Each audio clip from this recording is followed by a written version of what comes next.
ससुराल बनारसी। दीपा, क्या है ये? हम सब ने डिसाइड किया था कि प्रीति की शादी में सब शिफॉन की साड़ी और बैकलेस ब्लाउज पहनेंगे, और तू ये न्यूली मैरिड लड़कियों की तरह लाल बनारसी साड़ी पहनकर आ गई। तेरा कोई टेस्ट है या नहीं? देखो, मुझे ना भीड़ का हिस्सा बनने का कोई शौक नहीं है, और बनारसी साड़ी ही तो मेरा टेस्ट है। इनमें जो क्लास और रॉयल फील है ना, वो इन टपोरी बॉलीवुड की शिफॉन साड़ियों में कहाँ। दीपा की बात सुनकर उसकी सारी सहेलियां मुंह टेढ़ा करके वहां से चली जाती हैं। अरे कितनी मुश्किल से तो साड़ी पहनने का मौका मिलता है, और मैं क्या बेवकूफ हूँ जो ऐसे मौके को कोई ऐसी वैसी साड़ी पहनकर गंवा दूं। दीपा के अंदर बनारसी साड़ियों के लिए एक अलग ही किस्म की दीवानगी थी।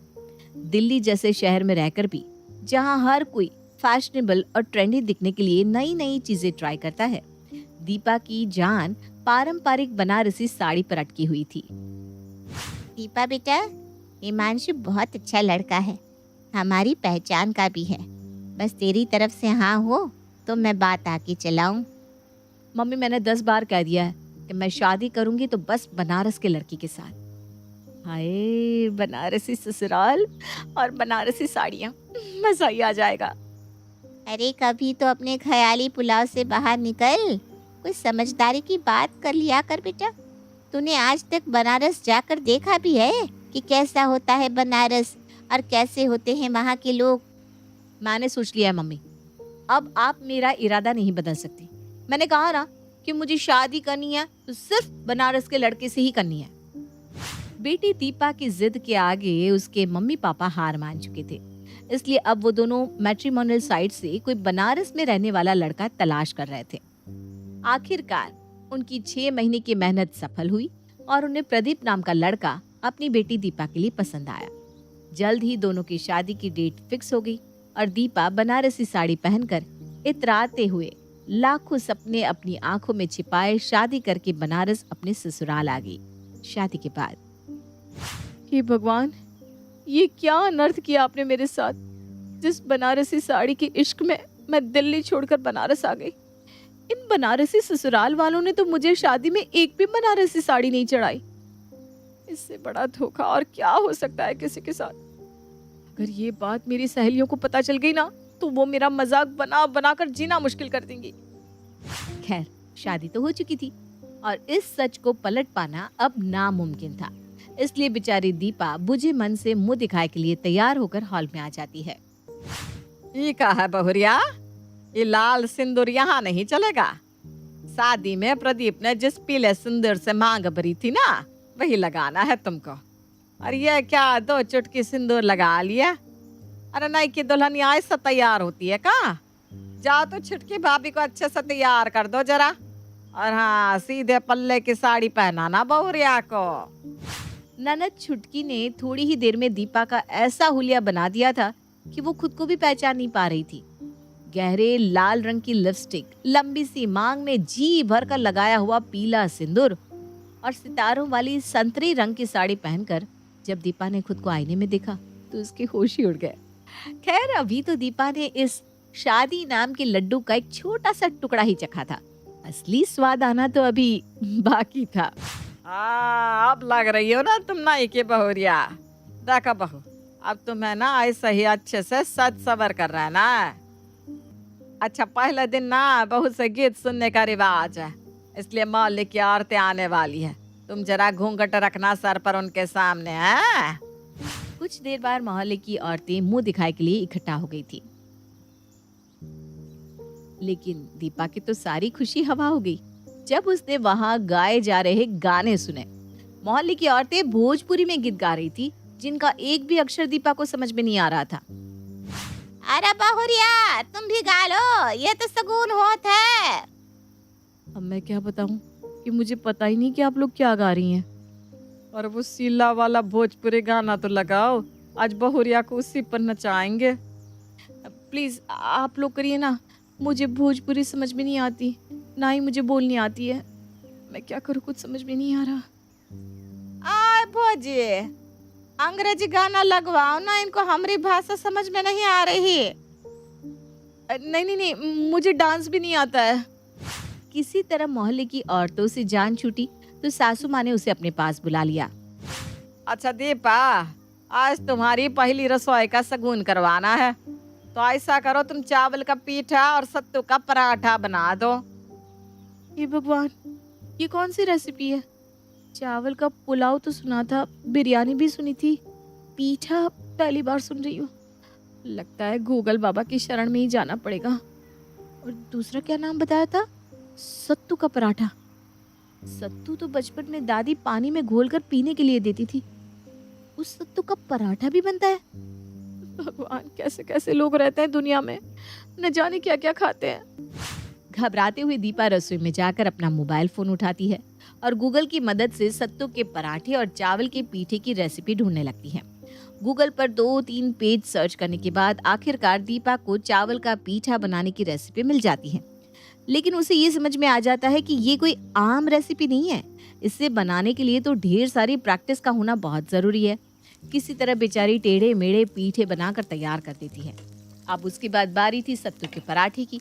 सत्तू का पराठा बनाने के लिए भी बेचारी दीपा गूगल का ही सहारा लेती है और गूगल पर बताए अनुसार सारा सामान इकट्ठा करने के बाद सत्तू की स्टफिंग तैयार करती है। 3 घंटे तक मेहनत करने के बाद आखिरकार दीपा सासू माँ के बताए अनुसार दोनों व्यंजन तैयार कर देती है।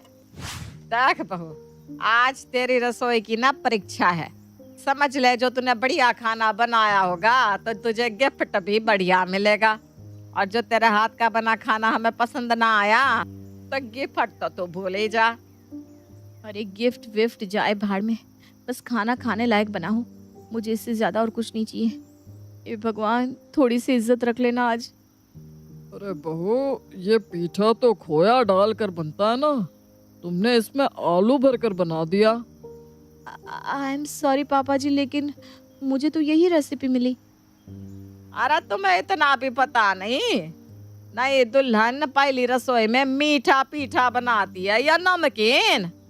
मम्मी जी सच बताऊं तो मुझे ये भी नहीं पता था कि पीठा क्या होता है। मीठा खट्टा तो दूर की बात है, मैंने तो गूगल से रेसिपी देखकर बनाया है। अब उसमें जैसा लिखा था मैंने वैसा ही बना दिया। तभी तो हम कहते हैं अपने तरफ की लड़के लाएंगे तो सही रहेगा। अब इकलौते बेटे की शादी इस दिल्ली वाली से करा दी, हमारी तो जिंदगी बीत जाएगी इसको रीत रिवाज सिखाते सिखाते। अब नाराज मत होइए ना मम्मी जी, मैं सब कुछ बहुत जल्दी सीख जाऊंगी। दीपा की पहली रसोई का अनुभव बहुत ही बुरा साबित हुआ। दिन भर घर के काम निपटाने के बाद रात को दीपा ने अपनी कॉटन मैक्सी निकाली और चेंज कर लिया। हाय राम, ये क्या पहनी हो? नहीं दुल्हनिया ये सब नहीं पहनती हमरे यहाँ। अब शादी हो गई है तुम्हारी, रात में भी साड़ी पहन कर ही सोना है। ठीक है मम्मी जी, आगे से नहीं पहनूंगी। अगले दिन एक 6 बजे तक बिस्तर पर सोत रहा तो देखो, सास ससुर के उठने से पहले बेटा बहू को कमरे से बाहर आ जाना चाहिए। ये कोई अच्छी बात थोड़े ना कि घर के बड़े जाग गए हैं और तुम कमरे में घुसी सोई पड़ी हो।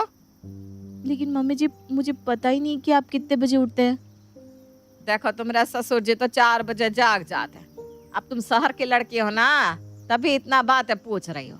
हमारे गांव की बहू है तो ठंडी हो या गर्मी, सवेरे 4 बजे उठकर नहाती है, धोती है, उसके बाद गाय भैंसों को चारा देकर खाना बनाती है। तुम शहर की लड़कियों को जितना आराम दे दो, तुम लोगों की हालत ऐसी रहती है। ब्याह के 1 महीने के अंदर रविवार के दिन सूर्य देवता की पूजा होती है और प्रसाद में ठेकुआ बनाकर सब जगह बांटा जाता है। चलो ऐसा करो, आज ना ठेकुआ बना लो। क्या ठेका? ठेका नहीं, ठेकुआ। अब ये मत कहना कि तुमने तो उसका नाम भी पहली बार सुना है और तुम्हें बनाना भी नहीं आता। नहीं, आप चिंता मत करिए मम्मी जी, मैं बना लूंगी। जय हो गूगल बाबा। मेरे जैसे अनाड़ियों की तो गृहस्थी ही यूट्यूब से चल रही है। अगर गूगल बाबा ना होते तो पता नहीं मेरा क्या होता। दीपा बड़े जतन से सास को खुश करने के लिए एक ठेकुआ बना रही थी। घंटों की मेहनत मशक्कत के बाद आखिरकार उसने बनाकर तैयार कर ही दिए। अरे वाह, दिल खुश कर दिया बहू आज तूने। ये ठेकुआ जो भी खाएगा ना, तेरे हाथ की तारीफ किए बिना ना रहेगा।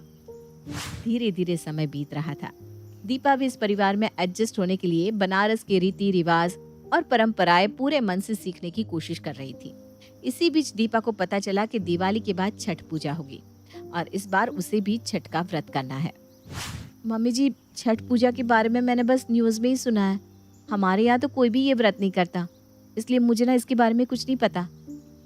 बेटा पता तो तुझे कुछ भी ना है, लेकिन हम है ना सब सिखा देंगे, तुम चिंता ना करो। बस जैसा हम बोल रहे हैं तुम करती जाओ। अरे भाई करोगी तभी तो सीखोगी, हमरे बाद तुम्हें ही तो सब करना है। आप कहाँ जा रही हैं मम्मी जी? अरे हमरे बाद मतलब अमर होकर तो हम नहीं आए ना, और ना ही भगवान जानत है कि हमारी नई की दुल्हनिया को रीति रिवाज का कुछ अता पता ना है। अब यमराज ऊपर से ले जाने के लिए आ जाए तो उसके पहले पूछताछ तो नहीं करेंगे। हाँ, आप फिक्र मत करिए मम्मी जी, मैं सब कर लूंगी। छठ करने का वादा तो दीपा ने कर दिया था, लेकिन उसे अभी तक अंदाजा नहीं था कि ये कितना कठिन व्रत होता है।